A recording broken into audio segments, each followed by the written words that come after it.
Una apacible mañana de verano del año 793 después de Cristo, nace la era vikinga.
Sus orígenes hay que buscarlos en el ataque al monasterio cristiano de Lindisfarne, en la costa noroeste de Inglaterra.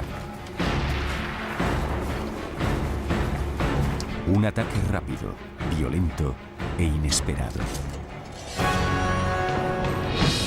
Los asaltantes paganos son conscientes de que los monasterios esconden grandes riquezas, grandes y desprotegidas.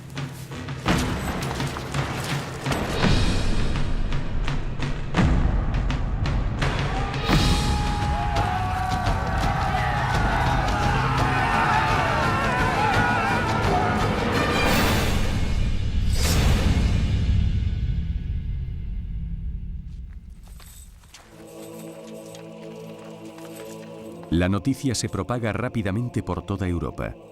En las iglesias cristianas se escucha una nueva plegaria: Señor, protégenos de la furia de los hombres del norte. Un comienzo desgarrador para una época repleta de aventuras y descubrimientos. Durante los 300 años siguientes, guerreros, agricultores y exploradores de Escandinavia trascienden los límites del mundo que conocen y más allá.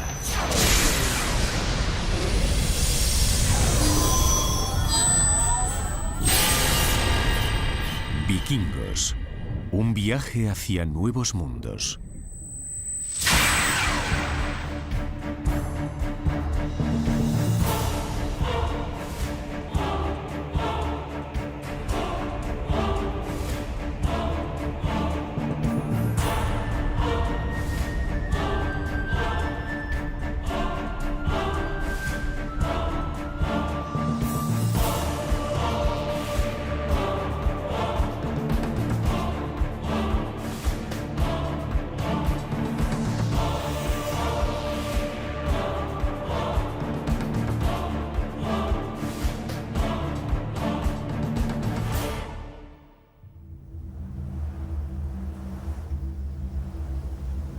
Los vikingos nos fascinan. Sin embargo, hay algunos hechos que no son verídicos. Los vikingos no tenían miedo a la niebla. Al contrario, se aprovechaban de ella para realizar sus incursiones. Los vikingos tampoco usaban cascos con cuernos, algo que empezó a resultarnos familiar a través de las óperas de Wagner, de Hollywood y de los dibujos animados. No todos los hombres procedentes del norte eran temibles lobos de mar. Durante la Edad Media, casi toda la población trabaja en el campo, y los vikingos no eran una excepción. El asalto a Lindisfarne es el resultado de un viaje en pos de nuevas riquezas, fama y, sobre todo, nuevos territorios. Antiguamente, los habitantes de lo que hoy conocemos como Noruega, Suecia y Dinamarca eran conocidos como comerciantes. En el siglo VIII esto cambió rápidamente gracias a un importante descubrimiento tecnológico: los barcos vikingos. Los barcos vikingos afianzaron la era vikinga. Los guerreros y exploradores vikingos viajaban a bordo de revolucionarias embarcaciones, cuyas proas con forma de dragón inspiraban pavor. Los comerciantes, exploradores y colonos vikingos empleaban un tipo especial de embarcación llamada nor, de mayor envergadura, con el fin de transportar por el océano mercancías, ganado y gente.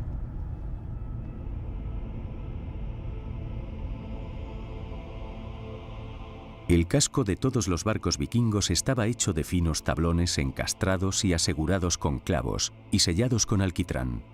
De esta forma, las embarcaciones eran ligeras y flexibles. Las conducían moviendo un timón lateral que colgaba del llamado steerboard, palabra que en inglés evolucionó al actual término traducido como estribor. Los barcos eran rápidos y simétricos, y era posible cambiar fácilmente su curso.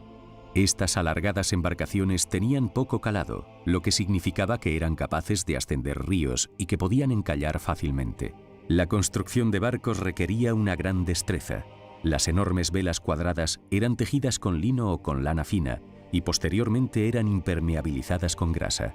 En los barcos vikingos se empleaban remos para realizar maniobras precisas y para avanzar sobre las aguas cuando no soplaba el viento.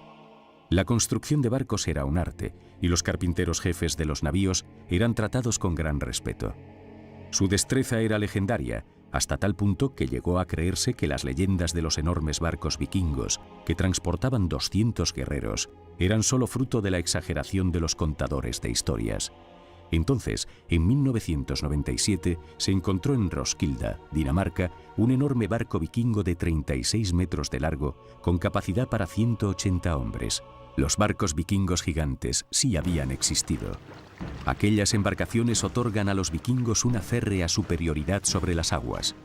Miles de ellos parten en busca de riqueza, tierras y gloria.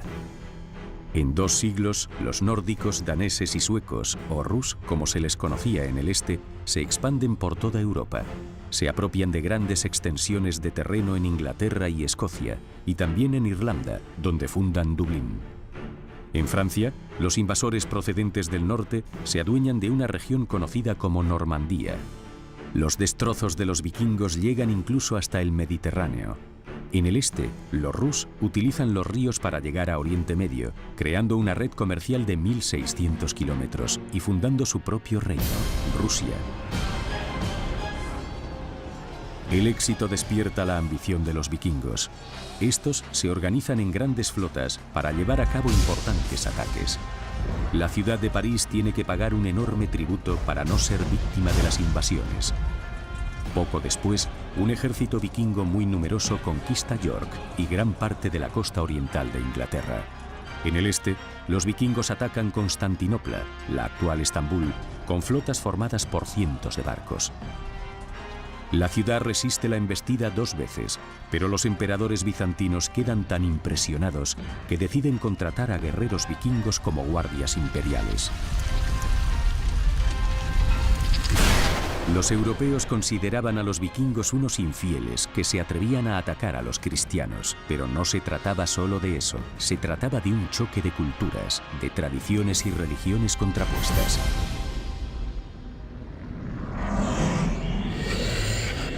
Gigantes, enanos, bestias y dioses conforman el panteón vikingo.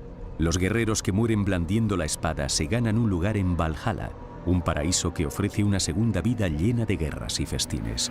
Aquí, los dioses vikingos son mortales, se les puede tender emboscadas y pueden perder batallas.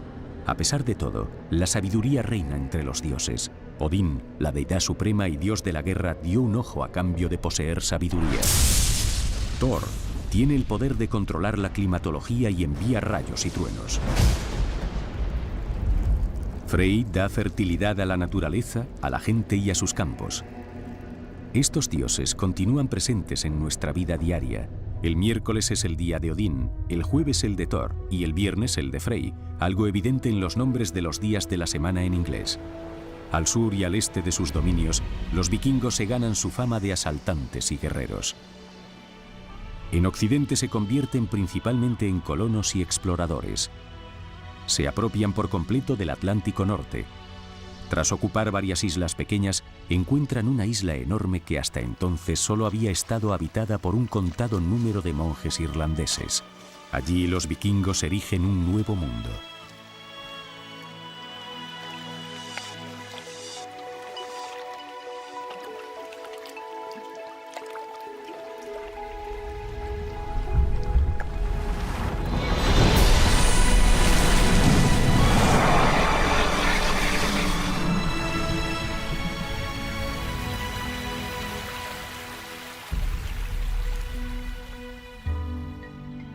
Cuenta la leyenda que un hombre sufrió un invierno con temperaturas tan extremas en esta isla que como revancha la llamó Islandia, la tierra del hielo. A pesar de todo, numerosos vikingos procedentes de Noruega y de las islas británicas llegaron en tropel a este país virgen, un país esculpido por las fuerzas volcánicas y por los inmensos glaciares. Islandia es un lugar con una belleza de otro mundo, una isla de montañas, de llanuras de lava, de playas de arena y de profundos valles, una tierra supernatural, una tierra de los dioses.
En Islandia, los vikingos, principalmente granjeros, encuentran lo que tanto ansiaban: abundante tierra fértil.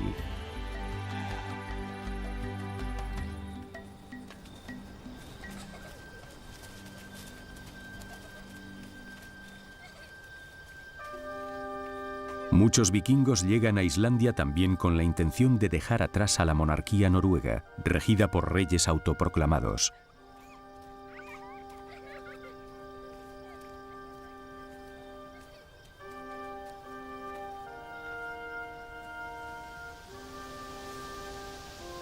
En este nuevo país, los colonos se reparten el terreno haciendo uso de la costumbre originariamente denominada landnam, según la cual un hombre libre puede apropiarse de un terreno tan grande como el territorio que pueda recorrer en un día. Pocas décadas más tarde, toda Islandia estaba dividida siguiendo esta costumbre. Me llamo Leif el Afortunado y soy hijo de Eric. Nací en una granja en Islandia. Allí aprendí las destrezas y las costumbres típicas de mi pueblo. Aprendí a valorar virtudes como la sabiduría, el valor y la justicia, y a honrar a los guerreros, a los poetas y a los artistas. El arte está presente continuamente en nuestras vidas. Lo potencia todo, desde nuestras posesiones más preciadas hasta los objetos más comunes. Siempre he estado orgulloso de mi familia y de mi clan. Como cualquier vikingo, me he esforzado por destacar en varios campos. En la guerra, en el campo, en el arte, en el mar. Como cualquier vikingo, tenía la esperanza de lograr mi sueño más ansiado. Una reputación favorable, ya que la fama solo sobrevive a aquellos que se la han ganado. Tenía la esperanza de que nuestros poetas, los escaldos, contaran nuestra historia con palabras bien escogidas y que se transmitiera de generación en generación.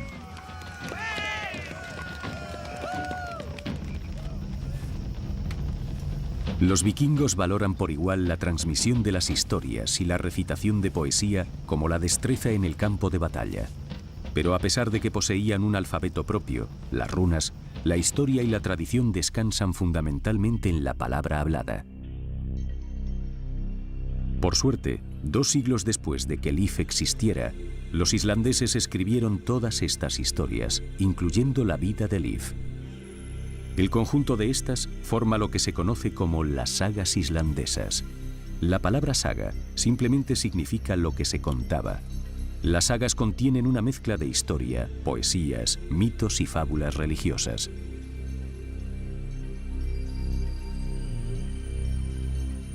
Nos cuentan cómo vivían los vikingos y cuáles eran sus prioridades en la vida. Las miles de páginas de las sagas, hermosamente escritas a mano, constituyen una piedra de toque en la herencia vikinga. Las sagas son consideradas uno de los documentos más importantes de la Edad Media. Se conservan en una cámara de seguridad y son responsabilidad permanente de los vigilantes de las sagas.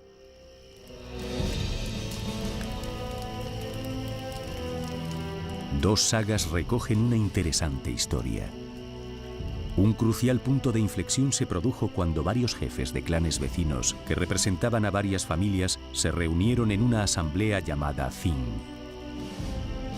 Esta asamblea tenía las funciones de un tribunal local. Resolvía disputas y, en caso de necesidad, decidía las penas. En el año 930 después de Cristo, 36 jefes que representaban a todas estas asambleas en Islandia se reunieron en un lugar llamado Þingvellir. Allí crearon el Alþing, una asamblea nacional que definió las leyes de las tierras. Cada verano, cuando se reunían, un portavoz recitaba el código de memoria, añadiendo leyes o reglas nuevas.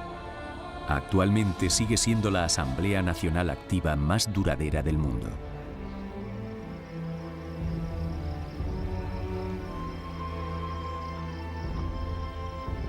Mucha gente vino a Islandia voluntariamente.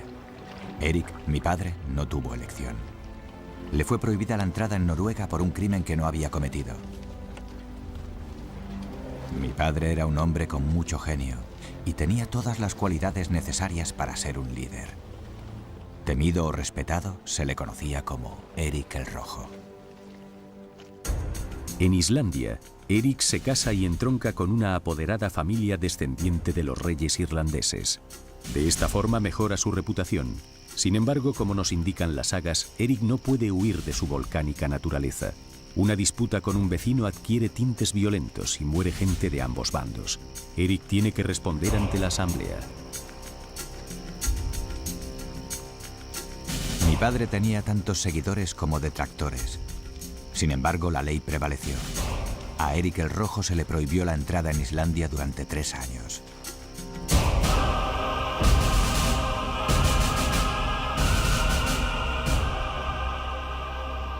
Erik, mi padre, aprovechó al máximo el tiempo que estuvo en el exilio. Se dirigió a una tierra desconocida, en el oeste, una dirección hacia la que iban los marineros que se perdían en alta mar. Los vikingos viajaban sin emplear mapas ni brújulas. Se fiaban de las pistas que les daba la naturaleza, del sol, de las estrellas, de la presencia de aves marinas y del color del agua. A pesar de todo, muchas veces se perdían. A veces los marineros utilizaban cuervos, mensajeros míticos del dios nórdico Odín. Si soltaban un cuervo a unos 370 kilómetros de la costa, este se dirigiría hacia tierra firme.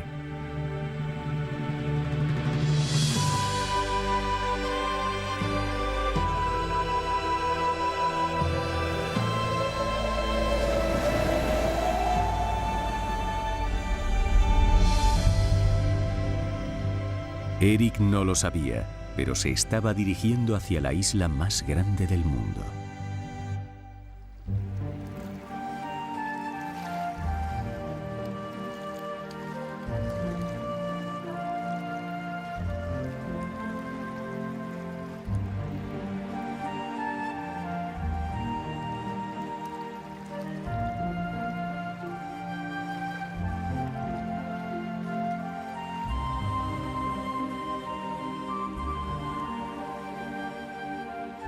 Durante 3 largos años, Erik exploró la costa occidental de la isla. En aquellos tiempos el clima era más cálido que hoy.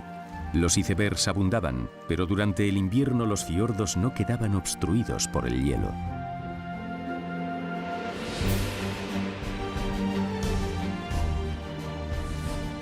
El 85% de esta isla está cubierto por capas de hielo de hasta 3 kilómetros de grosor. Una tierra agreste, montañosa y yerma, pero Erik descubrió terrenos fértiles alrededor de los fiordos del suroeste de la isla.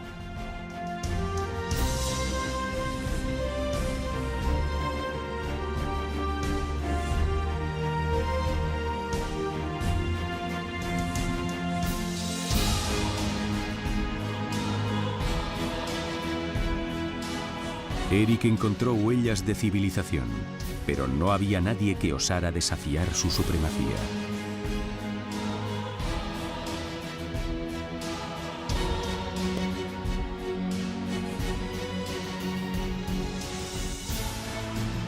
Con el fin de que este lugar llamara la atención a una comunidad de granjeros, decidió llamar a esta isla Groenlandia, en inglés Tierra Verde. Cuando finalmente concluyó su exilio, Erik regresó a Islandia y reunió a voluntarios para asentarse en aquellas lejanas tierras. Un total de 25 barcos llenos de cientos de personas partieron hacia aquellas latitudes, cargados de todo lo necesario para empezar una nueva vida en un lugar desconocido. Aquella gente tenía fe en Erik el Rojo. Nuestro viaje no fue tan bueno como esperábamos.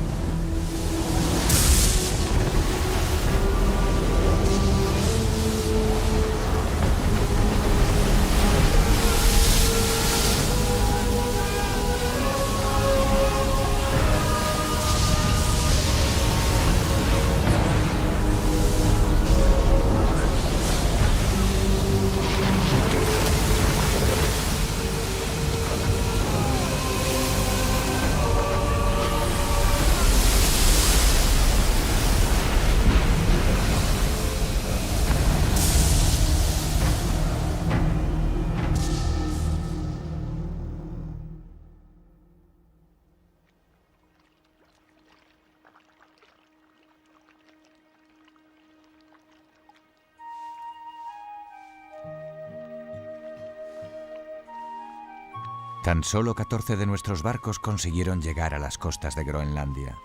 11 de ellos dieron la vuelta o se perdieron por el camino. Nosotros no desistimos. Mi padre se negó a que cayera en el olvido la inspiradora promesa de esta nueva tierra.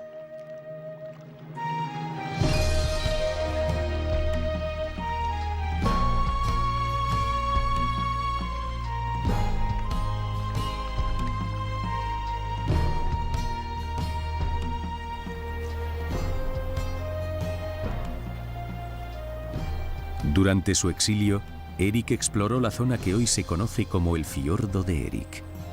Allí encontró algunos de los terrenos más fértiles de Groenlandia.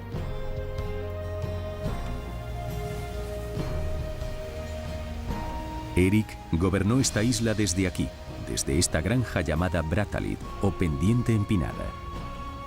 Bajo su liderazgo, el asentamiento vikingo más occidental se convirtió en una próspera colonia. Al mismo tiempo que muchos vikingos se convertían al cristianismo en todo el mundo, la mujer de Erik, Tjódild, se hizo construir una capilla en su granja y educó a sus hijos en la nueva fe. Sin embargo, Erik permaneció adorando a los dioses nórdicos.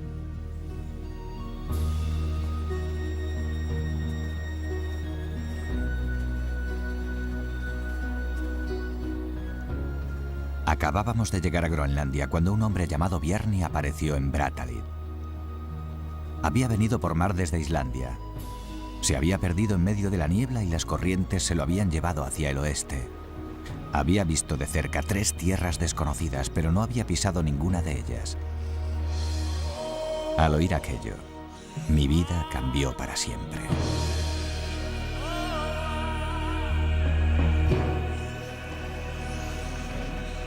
Mi gran momento llegaría 15 años después. Me había granjeado el respeto de mis iguales y tenía el carácter necesario para ejercer de líder. Sin embargo, todavía tenía que labrarme un nombre y conseguir imponerme nada menos que a la figura de Erik el Rojo.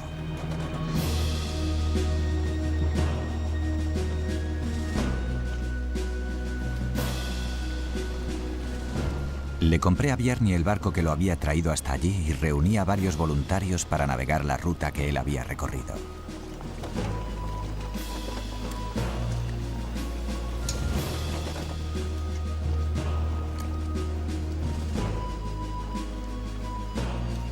Llevaba soñando con descubrir aquellas nuevas latitudes desde mi niñez. Solo deseaba que mi viaje valiera la pena.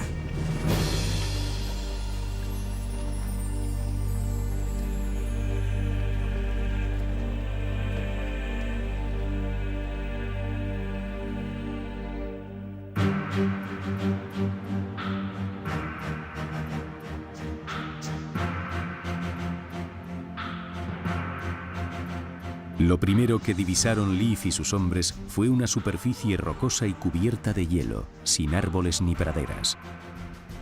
Al contrario que Bjarni, Leif estaba ansioso por pisar tierra firme. Bautizó aquella tierra con el nombre de Helluland, o Tierra de las Rocas Planas.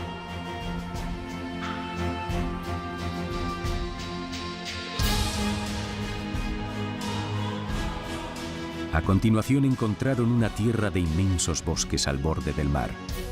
Aquello despertó un gran interés entre la gente de un país como Groenlandia, donde los árboles no superaban en tamaño a las personas. Desembarcaron. Leif llamó a aquel territorio Markland, o Tierra de Bosques. Leif y sus hombres recorrieron durante más de un día toda la costa de Markland, admirando sus extensas playas de arena blanca. En las sagas se hace referencia a ellas como las playas maravillosas.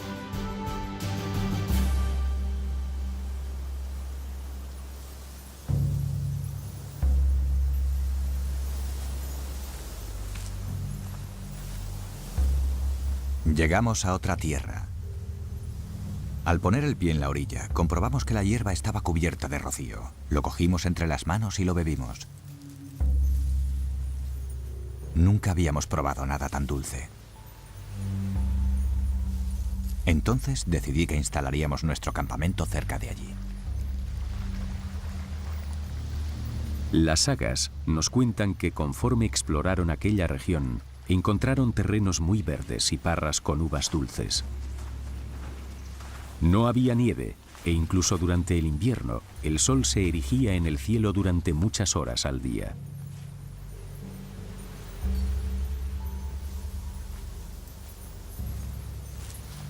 Leif llamó a esta nueva tierra Vinland. Sin embargo, varios siglos más tarde, los expertos se cuestionaron: ¿de veras existieron Helluland, Markland y sobre todo Vinland? En el siglo XIX empezaron a escucharse muchas interpretaciones de las sagas. Los sabios empezaron a investigar en qué lugares podían haber crecido uvas silvestres, y en primer lugar dirigieron su atención hacia Cape Cod, después hacia Newport, Rhode Island e incluso hacia Nueva York. Otros expertos sugirieron que el Golfo del río San Lorenzo o las costas de Nueva Escocia podían haber sido en su día Vinland. Las sagas de Vinland contienen información contradictoria sobre quién había descubierto qué y dónde. A lo que hay que añadir la falta de pruebas. Los escépticos se preguntaron si era posible confiar en modo alguno en las sagas. Mucha gente continuaba creyendo que Cristóbal Colón había descubierto América, como indicaban los libros de texto. Una pareja de noruegos, el explorador Helge Ingstad y la arqueóloga Anne Steen Ingstad, se propusieron resolver el misterio de Vinland. En 1953, Helge Ingstad realizó el primer viaje a la Brattahlid de Erik el Rojo, donde empezó a sopesar que quizá Vinland podría encontrarse más al norte de lo que inicialmente había pensado. Sus impresiones fueron refrendadas por el mapa Skalholt. Dibujado en 1590, en él se puede ver Groenlandia, Helluland y Markland, así como un promontorio de Vinland, que recuerda a la gran península norte de Terranova. En el verano de 1960, Helge Ingstad recorrió en barco la costa de Terranova. Se fue deteniendo en cada uno de los pueblos de pescadores que encontraba para preguntar por aquellos antiguos lugares, pero solo obtuvo caras de desconocimiento. Sin embargo, cuando llegó a su último destino, Lance Meadows, un pescador llamado George Decker mencionó unas antiguas ruinas indias. Al ver aquellos restos en el suelo, Ingstad recordó los asentamientos nórdicos que había visto en Groenlandia.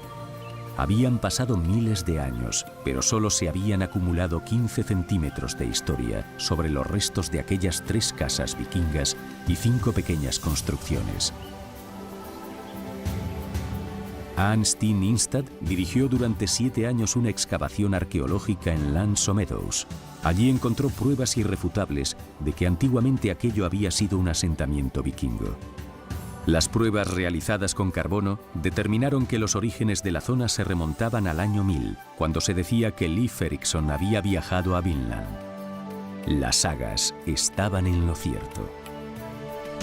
El itinerario seguido por Leif ya no dejaba lugar a dudas. La isla de Baffin era Helluland y Labrador, Markland. Al caminar por esas tierras, Leif Erikson había pisado por primera vez América 500 años antes que Colón. Utilizando L'Anse aux Meadows como puerta de acceso, los vikingos atravesarían el Golfo de San Lorenzo y se adentrarían en una inmensa región llamada Vinland. Tenía muchas esperanzas puestas en Vinland como nuevo asentamiento vikingo. Pasé un año explorando y almacenando víveres antes de regresar a Groenlandia. Pero pocos años después, mi padre, Erik el Rojo, murió allí y yo me convertí en jefe. Nunca regresé a Vinland. Sin embargo, se producen más expediciones, incluida una encabezada por el hermano de Leif, Thorvald.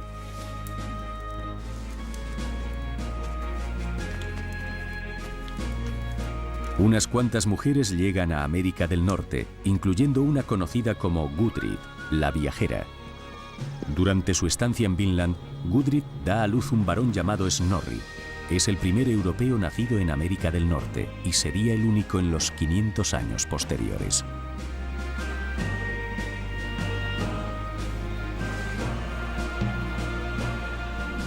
En el transcurso de una década, parte de la familia de Leif viaja varias veces a L'Anse aux Meadows.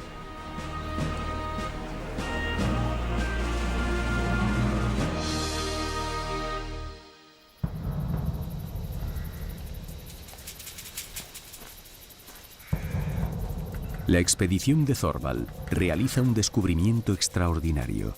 En estas nuevas tierras, los vikingos no están solos. Este encuentro tiene un significado crucial para la historia de la humanidad. Desde el principio de los tiempos, nuestros antepasados habían emigrado por toda la Tierra.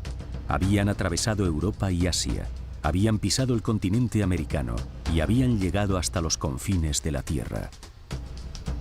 Cuando los vikingos pisaron tierra firme en América del Norte, la humanidad ya había recorrido todo el globo. Cuando las miradas de los vikingos y de los nativos se cruzaron, el mundo de repente disminuyó en tamaño.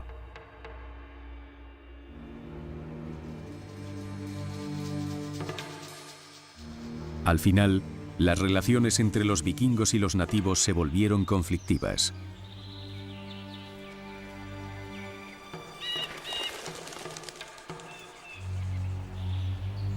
En una de las sagas, leemos que en una ocasión Thorvald Eriksson atacó a 9 nativos mientras dormían.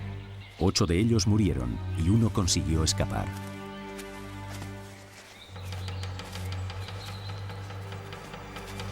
Los nativos se vengaron.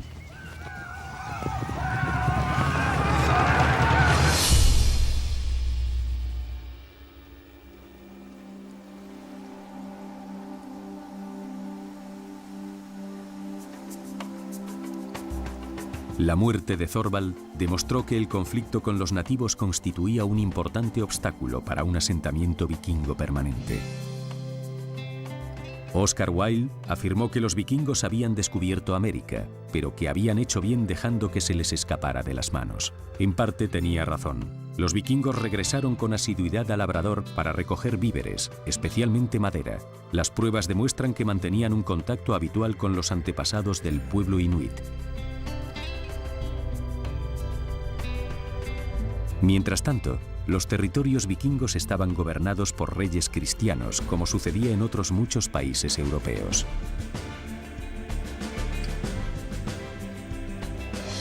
En lugares como Normandía, Inglaterra o Rusia, los vikingos se mezclaron con la población local, de tal forma que dejó de ser posible emplear fielmente el término vikingo. Curiosamente, fue un descendiente de vikingos quien puso fin a la era vikinga en Europa. El duque Guillermo de Normandía lideró un ejército de caballeros franceses y atacantes vikingos para derrotar al rey inglés Harold en la batalla de Hastings en el año 1066 después de Cristo. Este hecho quedó inmortalizado en el tapiz de Bayeux, una increíble narración bordada en casi 70 metros de lienzo.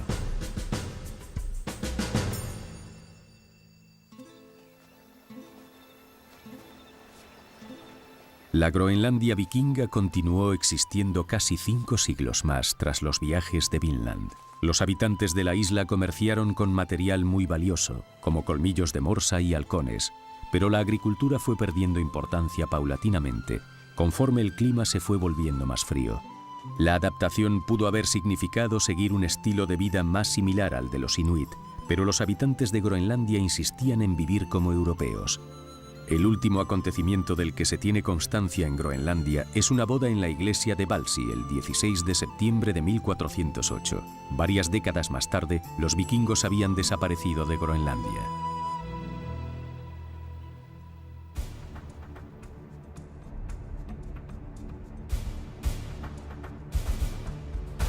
En lugares como Islandia, los asentamientos vikingos soportaron el paso de los años. Todavía hoy continúa sobreviviendo parte de la cultura vikinga en la zona. En su isla salvaje y paradisíaca, los islandeses hablan una lengua que los vikingos habrían podido comprender. En los colegios, los niños leen las sagas escritas hace tantos siglos. Significa un vínculo con el pasado de un valor incalculable. Más allá de la imagen guerrera y de las numerosas conquistas, el legado más valioso de los vikingos lo constituyen su amor por las palabras, su pasión por la memoria, su sentido de la belleza y su afán por explorar el mundo en busca de un destino mejor en el que asentarse y prosperar. Todavía hoy se respira en todo el mundo la fascinación por el mundo vikingo.